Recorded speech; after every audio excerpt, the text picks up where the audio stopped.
नमस्कार दोस्तों। पश्चिम बंगाल को लेकर एक सर्वे आया है और एक ओपिनियन पोल कराया है एबीपी ने। जो एबीपी न्यूज़ चैनल है उसने सी वोटर के साथ एक ओपिनियन पोल कराया है और ये ओपिनियन पोल लगभग 15-20 दिन पहले भी आया था। और इस ओपिनियन पोल में ये कहा गया है कि पश्चिम बंगाल में इस बार फिर ममता बनर्जी की सरकार बन रही है, भले ही कुछ सीटें उनकी कम हो रही हैं, ये इसमें दिखाया गया है। और बीजेपी को दूसरे नंबर की पार्टी दिखाया गया है जो कि लगभग 100 सीटों के आसपास पहुंचती हुई नज़र आ रही है। कांग्रेस और वाम दलों का ग्राफ नीचे जाता हुआ नज़र आ रहा है। इन सब चीज़ों को लेकर एक नई ओपिनियन पश्चिम बंगाल के चुनाव को लेकर बन रही है। मैं पहले भी अक्सर मैंने कई वीडियोस बनाए हैं, उसमें मैंने भी एक 5 स्टेट्स के बारे में एक वीडियो बनाया था जिसमें 5 राज्यों में क्या स्थिति है, किस पार्टी की कौन जीत सकता है। उसमें भी मैंने दोस्तों अपना जो आकलन बताया था वो लगभग इस एबीपी के सर्वे से मिलता जुलता है। हालांकि कहा यह जा रहा है, अमित शाह ये कह रहे हैं, जेपी नड्डा कह रहे हैं कि हम 200 सीटें जीतकर सरकार बनाएंगे पश्चिम बंगाल में, लेकिन ये बहुत दूर की कौड़ी होता हुआ नज़र आ रहा है। क्यों? क्योंकि पिछली बार 220-21 के करीब सीटें मिली थी 294 सीटों में से ममता बनर्जी की पार्टी को। उसका ग्राफ क्या इतना गिर जाएगा कि बीजेपी जिसके 3 एमएलए हैं वो 200 सीटें लेकर अपने आप को सरकार बना लेगी? इतना भारी वोट शिफ्ट आसान नहीं है। और ऐसी स्थिति में जबकि देश में कुछ इस तरह का माहौल चल रहा है, किसान आंदोलन और तमाम बीजेपी को तमाम निगेटिविटीज़ का भी सामना करना पड़ रहा है, तो दोस्तों फ़िलहाल जो स्थिति नज़र आ रही है, मुझे लग रहा है कि जो एबीपी न्यूज़ और सी वोटर का सर्वे आया है वो काफ़ी हद तक सही साबित हो सकता है। देखिए किस तरीके से साबित हो सकता है। इसकी क्या कैलकुलेशन है? इसकी कैलकुलेशन ये है कि टीएमसी को 148 से 164 के बीच में सीटें मिल सकती हैं और बीजेपी को 100 सीटें मिल सकती हैं और उन्हें 92 से 160 सीटें मिलने का अनुमान लगाया गया है। इसके अलावा कांग्रेस और लेफ़्ट के खाते में 31 से 39 सीटें जा सकती हैं। ये इस एबीपी के सर्वे में कहा गया है। आपको पता ही होगा कि पश्चिम बंगाल को लेकर किस तरीके से बीजेपी लंबे समय से फोकस कर रही है। लगातार यहाँ पर कैंपेन चलाया जा रहा है, अमित शाह जा रहे हैं, नरेंद्र मोदी जा रहे हैं, जेपी नड्डा जा रहे हैं।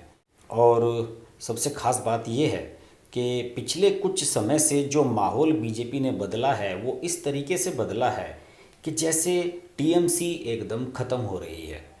टीएमसी के सारे नेता बीजेपी की तरफ भाग रहे हैं और देखिए हुआ भी है। अगर मोटा मोटा अनुमान मैं आपको बताऊं, छोटे मोटे नेताओं के बारे में तो मुझे मालूम नहीं है, लेकिन तृणमूल कांग्रेस के 3 मंत्री, 14 विधायक और 2 सांसद पार्टी छोड़ चुके हैं और कई मंत्री पार्टी छोड़ने की धमकी दे रहे हैं।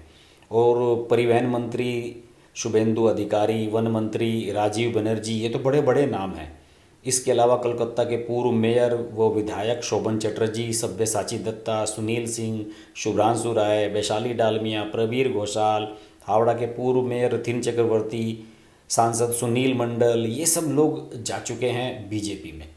तो बीजेपी ने माहौल तो पूरा बनाया है कि ममता बनर्जी की हालत को ख़राब कर दिया जाए, लेकिन अभी भी जो तमाम लोगों के बीच से कैलकुलेशन निकल कर सामने आ रही हैं, मैंने कुछ पत्रकारों से भी कोलकाता में बात की, मेरे मित्र हैं वहाँ पर, टेलीग्राफ और क्या नाम, प्रभात खबर, इन अखबारों में काम करते हैं, उनसे मैंने बात की तो उन्होंने कहा कि ये बात सही है कि बीजेपी अपने ग्राफ को ऊपर ले जा रही है। बीजेपी जो पिछली बार केवल 3 विधायकों पे थी, हो सकता है कि इस बार 3 फिगर तक पहुंच जाए, यानी कि 99 से आगे बढ़कर 100 तक पहुंच जाए। लेकिन बहुमत आने के आसार बीजेपी के अभी बहुत कम नज़र आ रहे हैं।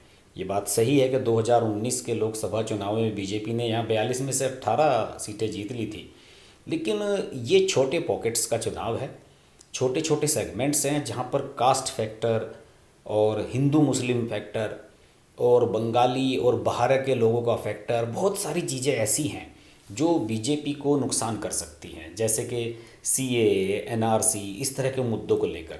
हालांकि ऐसा नहीं है कि बिल्कुल ममता बनर्जी के लिए इस बार रेड कारपेट है, रेड कारपेट बिल्कुल नहीं है। मुस्लिम वोटों के बिखरने की चिंता ममता बनर्जी को खाए जा रही है।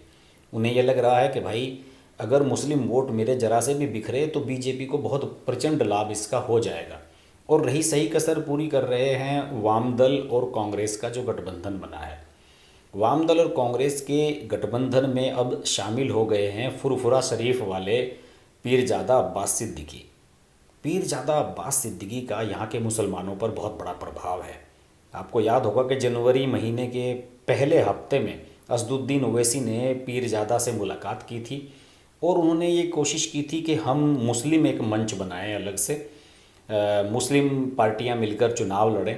असदुद्दीन ओवैसी की पार्टी भी यहाँ अपनी पहचान बनाने की कोशिश कर रही है और वो कह रहे हैं कि हम चुनाव यहाँ पर लड़ेंगे, ख़ासतौर से मुस्लिम बहुल इलाकों में। तो इसी आशय के साथ असदुद्दीन ओवैसी ने फुरफुरा शरीफ के पीरजादा से मुलाकात की थी। लेकिन उस मुलाकात के बाद क्या हुआ ये किसी को नहीं पता। सुनने में तो ये भी आया है कि पीरजादा, जो कि पहले टीएमसी को सपोर्ट करते रहे थे, वो ये चाहते थे कि ममता बनर्जी उन्हें बुलाएं और उनकी थोड़ी खुशामद करें, उन्हें मनाएं तो वो मान जाएं। लेकिन ममता बनर्जी बिल्कुल अड़ी हुई हैं अपनी बात पर। उनका मानना है कि मैंने मुसलमानों के लिए बहुत कुछ काम किया है पश्चिम बंगाल के, तो ऐसी स्थिति में मुसलमानों को मुझे वोट देना ही चाहिए और मुझे फुरफुरा शरीफ के सामने गिड़गिड़ाने की ज़रूरत है नहीं। दूसरी ओर फुरफुरा शरीफ वाले पीरजादा को असदुद्दीन ओवैसी के आने से भी प्रॉब्लम थी।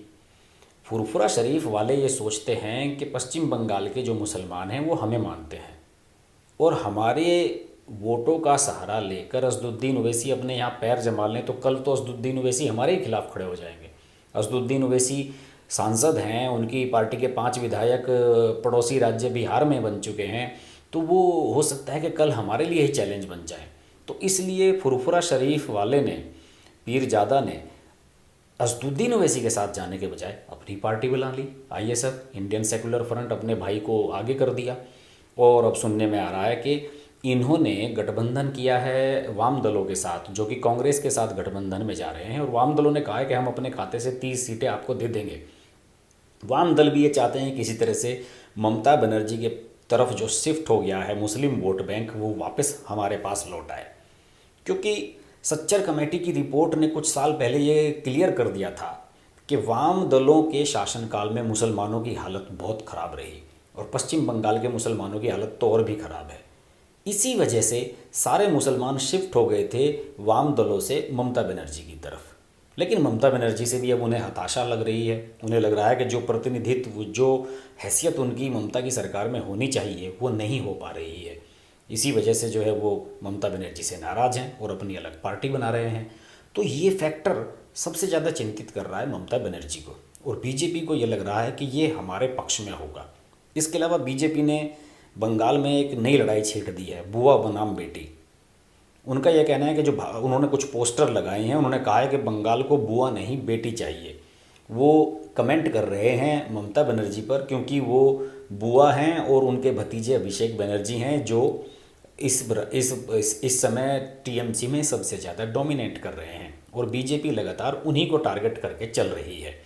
और उन्होंने कुछ पोस्टर छपवाए हैं। इन पोस्टरों में जो बीजेपी की नेता हैं उनके पोस्टर लगाए गए हैं, जैसे कि रूपा गांगुली, देबोश्री चौधरी, लॉकेट चटर्जी, भारती घोष जो पूर्व आईपीएस अफसर हैं, Agnimitra Paul fashion designer, BJP की महिला मोर्चे की अध्यक्ष, इन सब लोगों के पोस्टर छाप दिए गए। उन्होंने कहा कि ये बेटियां हैं बंगाल की, आप इन्हें वोट दें, बुआ जी को भूल जाएं। तो मुझे ये लग रहा है कि जो एबीपी वोटर का जो सर्वे आया है वो भले ही एग्जैक्ट सही ना बैठे, हो सकता है कि ममता बनर्जी बहुमत से थोड़ा दूर रह जाएं।